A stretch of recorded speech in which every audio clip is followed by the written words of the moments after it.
Bismillahirrahmanirrahim. Assalamualaikum warahmatullahi wabarakatuh.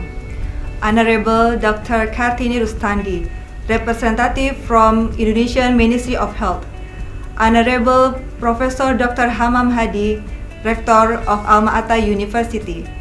Honorable all distinguished guests, ladies and gentlemen. Good morning.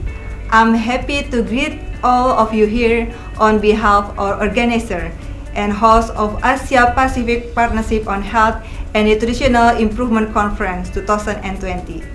My name is Esti Nurwanti. I'm Dean of the Faculty of Health Sciences, Alma-Ata University. It's my great pleasure to welcome all of you to join this APNI 2020. The topic of APNI Symposium this year is mitigating the impact of COVID-19, the role of healthcare professionals.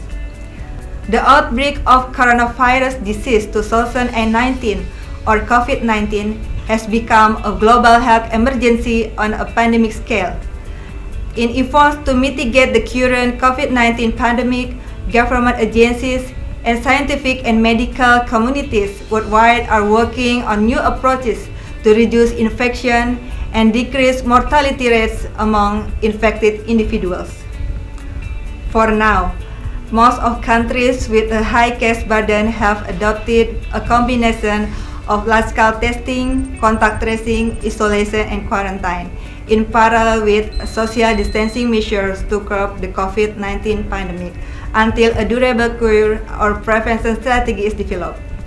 Therefore, in the first session, we'll discuss about emergency prevention and also treatment strategy to control COVID-19. This session will provide an overview of management of health services in Indonesia, and also will discuss prevention strategies to deal with COVID-19, while also discussing the most current advance in vaccine and therapeutic development against the COVID-19.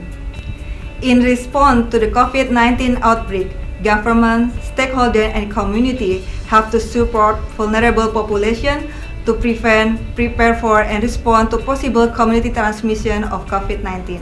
Population vulnerable to more severe COVID-19 disease, such as elderly, people with pre-existing medical conditions that require sustained treatment and care, which might be disruptive during the COVID-19 pandemic, also persons with disabilities and people living with HIV. Therefore, in the second session, all speakers will discuss about the protecting vulnerable population from the impact of COVID-19. United Nations also said that the COVID-19 pandemic is a health and human crisis threatening the food security and nutrition of millions of people around the world. Hundreds of people were already suffering from hunger and malnutrition before the virus hit, and unless immediate action is taken, we could see a global food emergency. In the longer term, the combined effect of COVID-19 itself, as well as corresponding mitigation measures and the emerging globalization could, without large-scale coordinated action, disrupt the functioning of food system. Such disruption can result in the consequences of health and nutrition of a severity and scale unseen for more than half a century.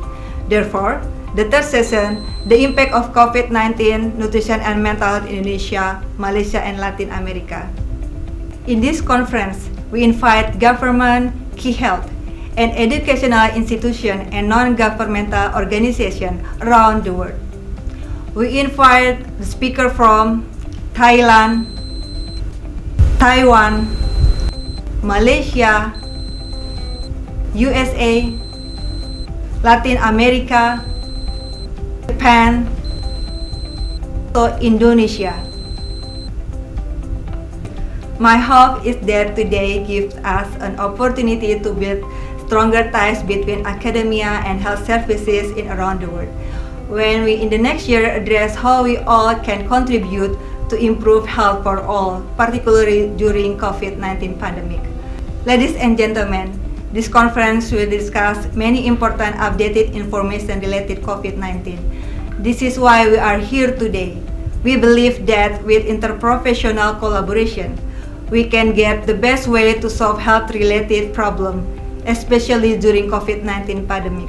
Thank you. Wassalamualaikum warahmatullahi wabarakatuh.